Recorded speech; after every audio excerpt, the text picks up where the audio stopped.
فلسطین کے ایک اسکول میں استانی نے بچوں سے ٹیسٹ میں پہلی پوزیشن حاصل کرنے والوں کو انعام کا وعدہ کیا کہ جو بھی فرسٹ آیا اس کو نیا جوتا ملے گا۔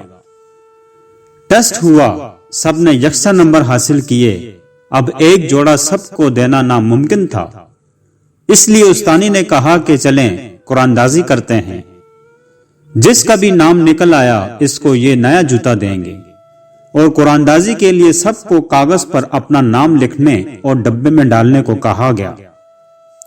استانی نے ڈبے میں موجود کاغذ کے ٹکڑوں کو مکس کیا تاکہ کسی کے حق تلفی نہ ہو جائے، اور پھر سب کے سامنے ایک ٹکڑا اٹھایا۔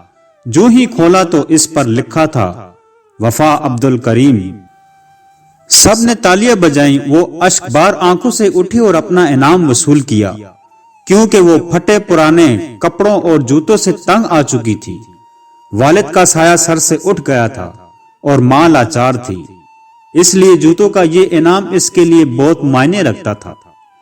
جب استانی گھر گئی تو روتی ہوئی یہ کہانی اپنے شوہر کو سنائی، جس پر اس نے خوشی کا اظہار کیا اور ساتھ رونے کی وجہ دریافت کی۔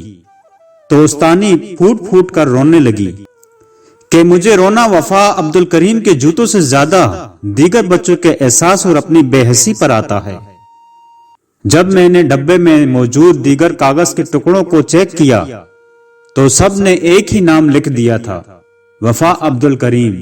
ان معصوم بچوں کو وفا عبد الکریم کے چہرے پر موجود لاچاری کے درد اور کرب محسوس ہوتا تھا، لیکن ہمیں نہیں، جس کا مجھے افسوس ہے۔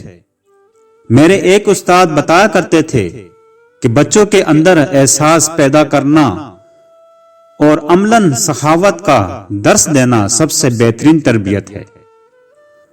ہمارے کئی اسلاف کے بارے میں کتابوں میں موجود ہے کہ وہ خیرات، صدقات اور زکوٰۃ اپنے ہاتھوں سے نہیں دیتے، بلکہ بچوں کو دے کر ان سے تقسیم کرواتے تھے۔